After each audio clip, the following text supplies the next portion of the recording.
પવિત્ર શ્રાવણ માસ દરમિયાન પાલનપુર શહેર તથા આસપાસના ગ્રામ્ય વિસ્તારોમાં ચાલતા માંસાહારના વેપાર અને કતલખાનાઓને બંધ કરાવવા વિશ્વ હિન્દુ પરિષદ દ્વારા બનાસકાંઠા જિલ્લા કલેક્ટરને લેખિત રજૂઆત કરવામાં આવી છે। વિશ્વ હિન્દુ પરિષદ પાલનપુર નગર પ્રખંડ દ્વારા કરવામાં આવેલી રજૂઆતમાં જણાવાયું છે કે શ્રાવણ માસ હિન્દુ સમાજ માટે આસ્થા અને ધાર્મિક મહત્વ ધરાવતો પવિત્ર માસ છે। આ સમયગાળા દરમિયાન મોટી સંખ્યામાં લોકો ઉપવાસ, પૂજા અર્ચના અને ધાર્મિક કાર્યક્રમોમાં જોડાય છે।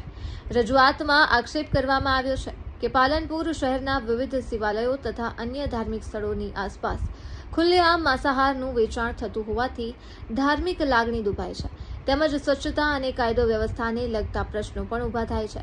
વિશ્વ હિન્દુ પરિષદે જિલ્લા તંત્ર સમક્ષ 3 મુખ્ય માંગણીઓ કરી છે, જેમાં શ્રાવણ માસ પૂર્ણ થાય ત્યાં સુધી પાલનપુર શહેર તથા આસપાસના ગામોમાં આવેલા તમામ કતલખાના બંધ રાખવા, જાહેર માર્ગો, બજારો અને મંદિરોની આસપાસ ચાલતા છઠ્ઠા આમલેટ તથા ખુલ્લા માંસાહારના વેચાણ પર પ્રતિબંધ મૂકવા તેમજ નિયમોનો ભંગ કરનાર સામે કડક કાર્યવાહી કરવાની માંગ કરવામાં આવી છે।